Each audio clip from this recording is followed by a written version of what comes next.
से इनकी सरकार आई है बहुत ज़्यादा एट्रोसिटी घटनाएं बढ़ गई हैं, चाहे वो पायल तड़वी हो, चाहे रोहित वघेला हो, चाहे अभी जो राजस्थान में जो जयपुर में अभी हुआ है वहाँ पे कोटपुतली में हुआ है, और एक जो सचिन रेगल ने जो आत्महत्या की है, जो बहुत हौनारा बच्चा था नवोदय विद्यालय का, ये भी एक बहुत बड़ी घटना हुई है।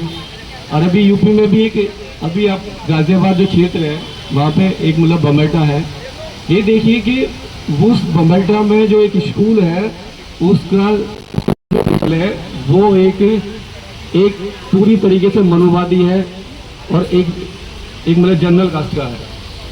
वो कई सालों से उन बच्चों का शोषण कर रहा है जातिगत आधार पर, यहाँ तक कि असॉल्ट भी किया, रेप का उस पर असॉल्ट भी है। और कई महीने से वो बच्चियां लगातार थाने में, प्रशासन में, अपने आसपास में कंप्लेन की, लेकिन उनकी आवाज़ को नहीं सुना गया। तो अभी 4 दिन पहले उन बच्चियों ने अपने ब्लड से लेटर लिखाया योगी सरकार को, योगी को, और वो लेटर हाईलाइट हुआ। यानी वो इतना पावरफुल है, वो ये दिखा रहा है कि सरकार हमारी है, तुम कुछ भी कर लो, तुम कुछ भी कर लो, हम ऊपर ही रहेंगे, क्योंकि हमारे संविधान को ये लोग ठेका दिखा रहे हैं। तो देखिए है, हमें क्या है ना, ये लोग तो मानेंगे नहीं, ये लोग तो करते ही रहेंगे। मैं तो ये अपील करता हूँ कि जितने भी हमारे होनहार बच्चे हैं या होनहार नहीं भी हैं, कॉलेज में कहीं भी किसी दफ्तर में कहीं भी कोई काम कर रहे हैं, अगर उनके साथ में कोई एट्रोसिटी घटना होती है तो प्लीज वो सुसाइड ना करें, वो उनका मुकाबला करें।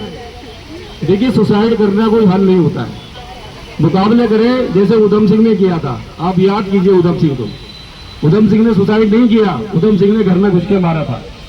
वो गए इंग्लैंड में, वहां मार के आए। और अगर सुसाइड करना होता तो फूलन देवी के लिए भी कर सकती थी, उनके साथ तो बहुत बड़ी घटना हुई थी। शायद आजाद भारत की वो पहली घटना थी कि इतने सारे मनुवादी लोगों ने एक साथ एक लेडीज को रेप किया, महीनों भर तक रेप किया। फूलन देवी ने सुसाइड नहीं किया, फूलन देवी रोल मॉडल बनी, और जब फूलन देवी ने एक्शन लिया तो पूरी दुनिया के कान खड़े हुए। और मुझे याद नहीं है कि शायद उसके बाद में एक भी एट्रोसिटी की घटना वहां पे कोई किसी भी दलित की बेटी के साथ में भीमई में कोई ऐसी कोई घटना हुई हो। देखिए आप जितने झुकोगे ये लोग आपको डाउन करते रहेंगे।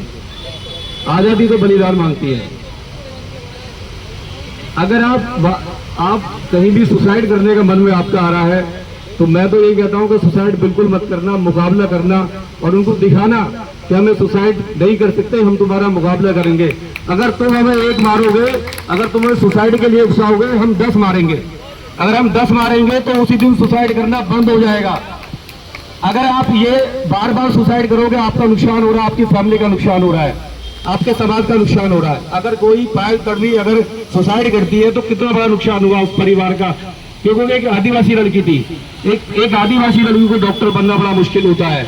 कितने मुश्किल से परिवार ने झेला होगा, कितनी आशाएं होंगी, कितना सोशल काम करती, कितने लोगों का इलाज करती, कितने लोगों का भला करती, लेकिन नहीं, उसने एक गलत काम का रूप उठाया।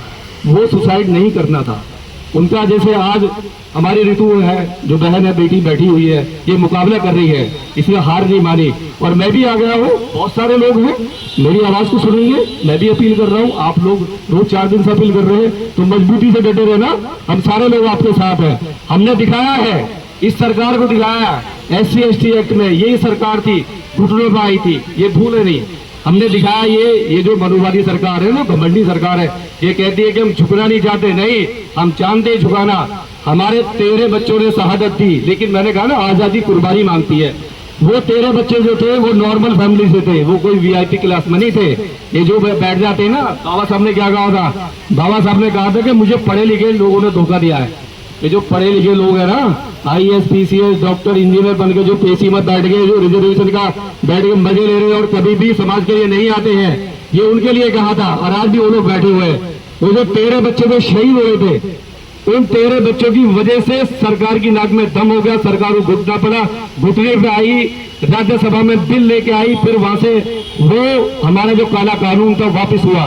दूसरा रविदास मंदिर आपने देखा होगा, यही लोग थे रविदास मंदिर को तोड़ा, लेकिन हमने आंदोलन किया, हमारे लोगों पे दिल्ली में केस लगे, कोई बात नहीं, ये तो होता रहेगा, केस लगे, लेकिन हमारा मंदिर बना।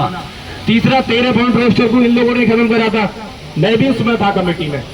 मैं भी था, आंदोलन किया, इनकी नाक रगड़ी, ये लोग वापिस आए ना, 13 पॉइंट वापिस खत्म हुआ, 200 पॉइंट वापिस वो लागू हुआ।